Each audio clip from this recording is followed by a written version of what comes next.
Technical Support presents. क्या हम अपने विंडोज लैपटॉप को घर बैठे रीसेट या फिर क्लीन इंस्टॉल कर सकते हैं? क्या हम अपने विंडोज लैपटॉप के डेटा को स्टोर्ड रख सकते हैं? अगर हाँ, तो इस प्रोसेस को करे कैसे? एक विंडोज यूजर अपने लैपटॉप को रीसेट या फिर क्लीन इंस्टॉल तब करता है जब उसके लैपटॉप में एप्लीकेशन फाइल्स या फिर Windows operating system files corrupt हो जाती हैं। अब इस प्रॉब्लम को टैकल करने के दो सॉल्यूशंस हैं। सबसे पहला सॉल्यूशन ये है कि आप ब्लू स्क्रीन पर दिए हुए क्यूआर कोड को स्कैन करें, उस पर दिए गए स्टेप्स को फॉलो करें और अपने लैपटॉप की प्रॉब्लम को ट्रबल शूट कर लें। और दूसरा प्रोसेस है अपने लैपटॉप को रीसेट करें या फिर क्लीन इंस्टॉल करें। जब भी एक विंडोज यूजर पहले प्रोसेस को फॉलो करता है तो वो एक जगह आके अटक जाता है। या तो दिए गई फाइल या फिर फोल्डर उसको अपने लैपटॉप पे मिलता नहीं है, या फिर जो कमांड उसमें लिखी हुई है वो कमांड जब वो टाइप करके रन करता है तो वो कमांड रन नहीं होती है। अब इस प्रॉब्लम से पहले ही बचने के लिए मैं आपको रिकमेंड करूंगा कि या तो आप रीसेट करिए अपने लैपटॉप को या फिर उसको क्लीन इंस्टॉल करें। तो चलिए आज मैं आपको बताता हूँ कि किसी भी विंडोज लैपटॉप पे रीसेट या फिर क्लीन इंस्टॉल कैसे करें, चाहे वो आपका ब्रांड न्यू लैपटॉप हो या फिर ओल्ड लैपटॉप हो।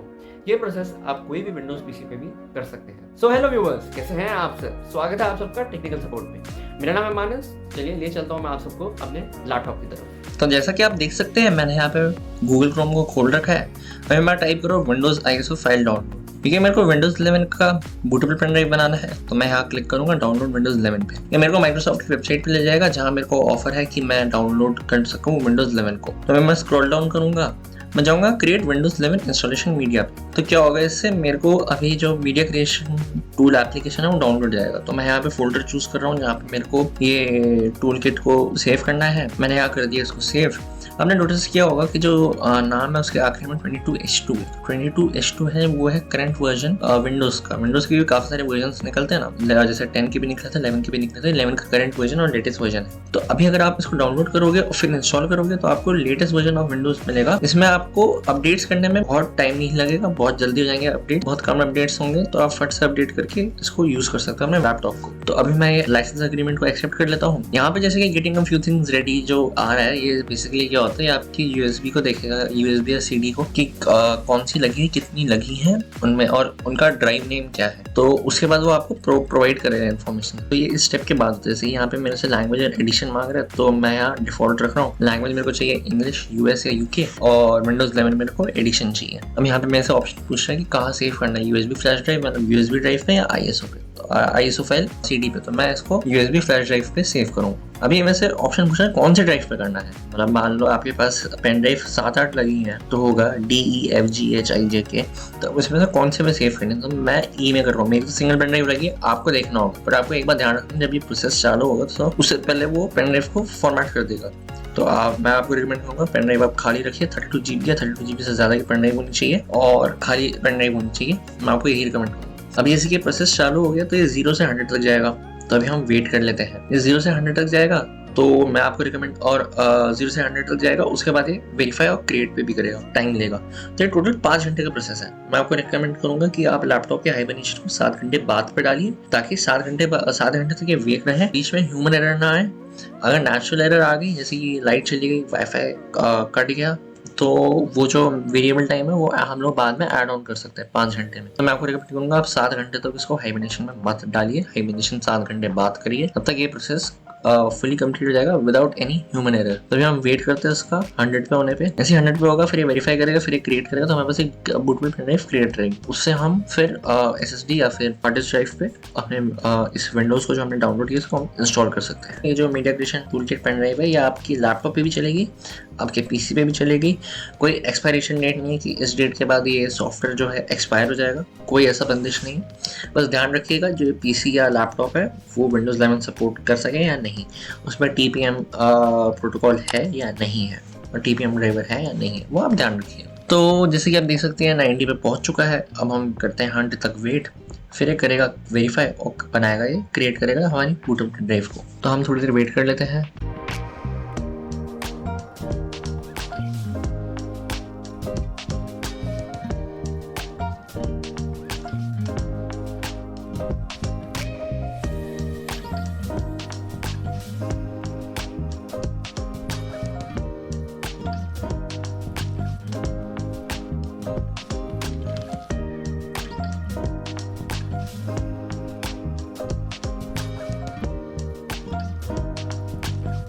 आप देख सकते हैं 93 हो ही गया है और ऐसे जल्दी जल्दी ये कंप्लीट हो जाएगा, हमारा 100 तक चले जाएगा। उसके बाद वेरीफाई में ज़्यादा टाइम लेता है, वेरीफाई तो बहुत जल्दी हो जाता है, बेसिकली डाउनलोड और क्रिएट में टाइम लेता है। इसके बीच में आप कोई भी प्रोसेस कर सकते हैं, लैपटॉप में और भी प्रोसेस है तो आप साइड बाय साइड उस प्रोसेस को कर सकते हैं। कोई भी काम है आपका लैपटॉप पे तो आप कर सकते हैं, चाहे वो लैपटॉप या पीसी। और अगर आपका काम लैपटॉप पीसी के अलावा है, जैसे कि आपको बाजार से सब्जी लानी है या घर का कुछ काम करना है तो आप वो भी कर सकते हो। ये मैंने आपको जैसे बताया कि 5 घंटे तक आपको आइडल छोड़ना है तो 7 घंटे तो आप लेके रखिए, और 7 घंटे बाद आप आइए देखिएगा हो गया। वैसे तो हो जाता है, मतलब वो हो जाता है, उस पर फिर वो एग्जिट बटन पे आ जाता है, फिर आपके ऊपर आपको एग्जिट करना है, क्लोज करना है, बट वो बेसिकली हो जाता है और आपकी स्क्रीन चालू रहेगी उसमें। आप आराम से अपना काम वाम करके आइएगा, इसको देखिएगा और उसके बाद इसको इंस्टॉल कर लीजिएगा। इंस्टॉलिंग में भी थोड़ा आपको टाइम लगेगा क्योंकि वो वेरीफाई करेगा फाइल्स को, फिर आपको विंडोज भी एक्टिव करना है, वो सब सारी चीज़ें होती हैं, थोड़ा टाइम लेगा। बट पेशेंस इसमें रखिएगा, पेशेंस तो हर चीज़ में चाहिए, तो पेशेंस इसमें भी आपको चाहिए और पेशेंस से आप काम करिए और ध्यान से करिएगा, कोई भी स्टेप गलत मत करिएगा वरना फिर आपको दोबारा करना पड़ेगा। तो ये टाइम टेकिंग प्रोसेस है ना, ये दोबारा करने में फिर वही होता है, आलस आता है, फिर वो बाद में शिफ्ट हो जाता है। तो आप इन सब का ध्यान रखिएगा।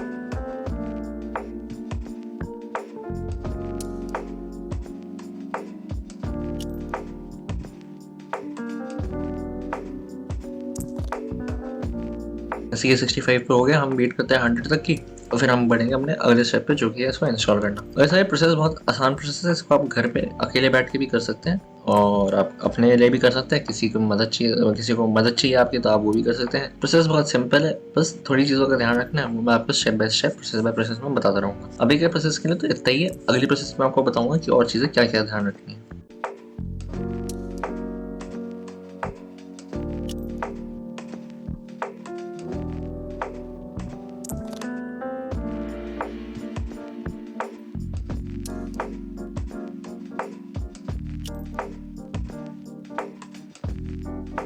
जैसे कि आप देख सकते हैं 95 तक हो ही गया है, हमारे पास 5% और है। और लीजिए आपकी अब ये बूटेबल पेन ड्राइव बन गई है। अब हम मिलेंगे अपने नेक्स्ट स्टेप पे। बूटेबल यूएसबी ड्राइव बनाने के बाद हम अपने लैपटॉप को जब भी स्टार्ट करें तो स्टार्ट करने के टाइम पे आपको कंपनी का लोगो स्क्रीन आता है, तो उस समय आप अपने F2 की को दबाते जाए तो आप बायोस में चलेंगे। बायोस में जमाने के बाद जो बूट प्रायोरिटी है उसको चेंज कर दें। यहाँ पे जैसे कि मैंने बूट प्रायोरिटी को पेन ड्राइव पे सेट कर दिया है, पहले वो हार्ड डिस्क पे थी, उसके बाद मैंने पेन ड्राइव पे कर दिया। तब का सेटअप अलग होता है क्योंकि सारे लैपटॉप्स का बायोस अलग होता है। मेरे बारे में सिंपल कुछ था, ज्यादा कुछ एडवांस नहीं था, बस मेरे को ड्रैग करके ऊपर ले आना था और कुछ नहीं था। अभी जैसे कि मैंने ड्रैग करके ऊपर ले गया हूँ, मैंने UEFI सैंडिस्क वाली पेन ड्राइव जो मैं ऊपर ले गया हूँ, मैंने हार्ड डिस्क मैंने नीचे ले लिया। तो अब देखिए अभी मेरा लैपटॉप रिस्टार्ट हुआ है, तो अब ये डायरेक्टली विंडोज से सेटअप पे खुल जाएगा। अगर आप री इंस्टॉल कर रहे हैं तब आपको कोई जरूरत नहीं पड़ेगी, पर जब आप री इंस्टॉल कर रहे हैं तब आपको प्रोसेस की जरूरत पड़ेगी। क्लीन इंस्टॉल में ऑलरेडी OS है नहीं, तो जो OS लैपटॉप पकड़ेगा वो ऑटोमेटिकली पेन ड्राइव का ही पकड़ेगा। तो जैसा कि आप देख सकते हैं मेरे लैपटॉप पे विंडोज सेटअप का विंडोज आ गया है। अब हम रेडी हैं नेक्स्ट स्टेप को फॉलो अप करने में। यहाँ पे मैंने अपने बूटेबल पेन ड्राइव को लैपटॉप से कनेक्ट कर दिया और विंडोज सेटअप हो गया है शुरू। अब मैं यहाँ पे language, time and currency and keyboard को सेट कर लेता हूँ जो कि है US इंग्लिश पे। मैंने इंस्टॉल करने का बटन दबा दिया है, अब हमारा सेटअप है वो स्टार्ट हो रहा है। अब यहाँ पे विंडोज हमारे से अग्रीमेंट के लिए पूछ रहा है, तो मैं उसको कर देता हूँ टिक कि yes we agree on your policy. और अब मैं चल जाता हूँ नेक्स्ट पे। मेरे को करना है क्लीन इंस्टॉल, तो मैंने क्लीन इंस्टॉल का बटन दबा दिया, ना कि री इंस्टॉल का। अब यहाँ पे पार्टीशन हमें शो कर रहा है, तो मैं जरा अपने C ड्राइव की पार्टीशन का जो मेगाबाइट्स है मैं उसको पूरा कर देता हूँ। मेरे को जितना चाहिए, मैं फुली यूज कर रहा हूँ अपने हार्ड डिस्क को, तो मैंने उसको क्लिक कर दिया है। इसी के साथ मेरे को 2 पार्टीशन और देता है, पार्टीशन 1 एंड पार्टीशन 2। एक पार्टीशन 3 भी बनता है आपका जब आपका विंडोज इंस्टॉल हो जाता है। तो पार्टीशन 1 है हमारा MSR रिजर्व पार्टीशन, जो कि मदद करता है हमारे विंडोज के कमांड्स को रन करने में, चाहे वो एप्लीकेशन हो या प्रोग्राम्स हो। और हमारा दूसरा पार्टीशन है सिस्टम पार्टीशन, उसमें होता है हमारा बूट फाइल, तो उसके थ्रू हमारा लैपटॉप जो है बूट करता है विंडोज। थर्ड है हमारा यहाँ पे C ड्राइव, जब हम इंस्टॉल कर लेंगे विंडोज को तो एक रिकवरी पार्टीशन बन जाएगा, जो कि आपके मदद करता है जब आप विंडोज को इंटरैक्ट करते हो और आप चाहते हो कि आपने विंडोज को रीइंस्टॉल या रीसेट करें विंडोज ऑपरेटिंग सिस्टम के थ्रू, तो वो हमारा उस समय मदद करता है वो वाला पार्टीशन। अब मेरे को एक एरर आया था GPT पार्टीशन वाला कि आपके जो पार्टीशन है वो GPT के हिसाब से नहीं है, बट मेरे पार्टीशन था क्योंकि एक नई हार्ड डिस्क है, तो मैंने उस मैसेज को इग्नोर कर दिया है। पर यहाँ पे जो GPT का जो क्वेश्चन आया था और MBR का नहीं आया, बट एक MBR भी होता है पार्टीशन टाइप और एक GPT पार्टीशन टाइप होता है। तो इस पे इन डेप्थ बात हम लोग अपनी अगली वीडियो पे करेंगे, तब तक आप इस वीडियो पे इस प्रोसेस पे बने रहिए। तो अभी जैसे कि हमारा विंडोज जो है इंस्टॉल हो रहा है, तो उसने फाइल्स को कॉपी कर लिया है, हमारी फाइल्स को रेडी कर रहा है, फिर वो इंस्टॉल फीचर्स और अपडेट कर देगा। ये वो फीचर्स और अपडेट्स होते हैं जो कि वो इंस्टॉलेशन विंडोज इंस्टॉलेशन के टाइम पर रखता है। उसके बाद हमारे अपडेट्स और आते हैं जो जब वो वाईफाई से कनेक्ट करता है तो सर्वर से डाउनलोड कर लेता है। तो अभी हमारा विंडोज हो रहा है रेडी, तो हम कर लेते हैं थोड़ी देर यहाँ पे वेट। हालांकि ये प्रोसेस जो है काफी टाइम लेता है अगर आप SSD पे कर रहे हैं। 30 से 40 मिनट ले लेता है, बट अगर आप हार्ड डिस्क पे कर रहे हैं तो 1 घंटे से ज़्यादा ले लेता है। मैं आपको रिकमेंड करूँगा कि आप अपने लैपटॉप को पावर अडैप्टर से प्लग इन करके रखिए ताकि इसकी बैटरी कम ना हो जाए और लैपटॉप बंद ना हो जाए। अब जैसे कि आप देख सकते हैं थोड़ी देर में हमारा जो विंडोज है स्टार्ट होने वाला है। तो यहाँ पे हमारा विंडोज जो है स्टार्ट हो गया है। अब मेरे से ये थोड़े क्वेश्चंस पूछेगा, जैसे कि यहाँ पे मेरे से पूछ रहा है कि कंट्री और रीजन क्या है, तो मैं यहाँ पे इंडिया सेट कर देता हूँ। अब यहाँ पे मेरे से कीबोर्ड लेआउट पूछ रहा है तो मैं यूएस क्लिक कर देता हूँ और एडिशनल मेरे को चाहिए नहीं। अब यहाँ पे मेरे से वाईफाई के बारे में पूछ रहा है। ड्यू टू सम रीज़न हमारा वाईफाई यहाँ पे शो नहीं हो रहा है, तो मैं यहाँ पे इस प्रोसेस को स्किप कर देता हूँ। हम वाईफाई बाद में कनेक्ट कर लेंगे जब हमारा पीसी चालू हो जाएगा। अब यहाँ पे मेरे से यूज़र का नाम पूछा तो मैं यहाँ पे टेक्निकल सपोर्ट टाइप कर देता हूँ। अब ये यहाँ पे मेरे से पासवर्ड पूछा, मैं यहाँ पे पासवर्ड टाइप कर देता हूँ। और मेरे से यहाँ पे पूछ रहा है पासवर्ड को कन्फर्म करने के लिए, तो मैं यहाँ पे वही पासवर्ड वापस रीटाइप कर देता हूँ ताकि पासवर्ड कन्फर्म हो जाए।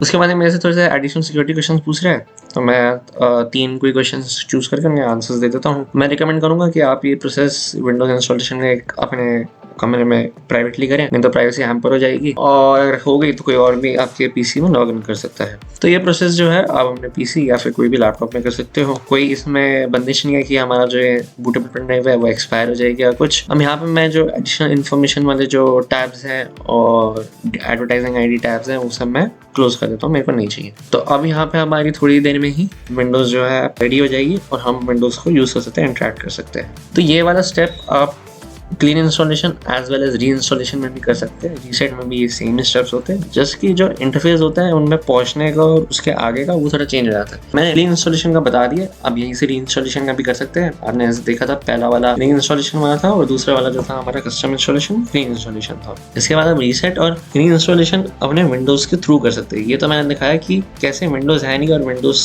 आपको डालना है अपने लैपटॉप पे। तो मैंने अपना पहला प्रोसेस बताया, अभी दूसरा प्रोसेस जो है वो मैं आपको आगे फर्दर इस वीडियो में बताऊँगा।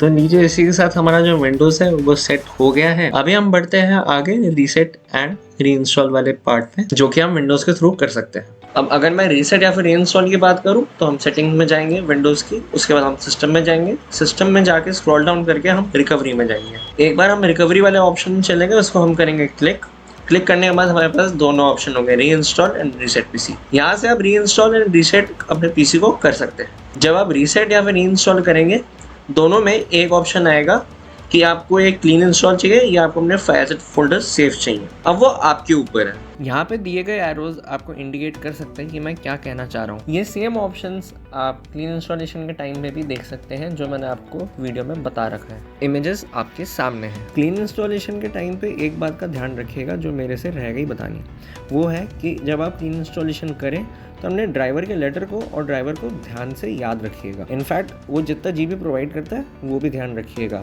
गलती से आपने अपनी सेकेंडरी हार्ड डिस्क में अगर ओएस भर दिया तो आपका डेटा लॉस हो जाएगा। इन तरीक़ों से आप अपने विंडोज़ ऑपरेटिंग सिस्टम को रीसेट या फिर क्लीन इंस्टॉल कर सकते हैं, चाहे आपके पास पीसी हो या लैपटॉप हो, और लैपटॉप में भी चाहे वो ओल्ड लैपटॉप हो या फिर न्यू लैपटॉप हो। अगर आपको वीडियो अच्छी लगी हो तो please like share subscribe and do not forget to leave a comment. मेरा नाम है मानस, आप देख रहे हैं टेक्निकल सपोर्ट। मिलता हूँ मैं आपसे अपनी अगली वीडियो पे।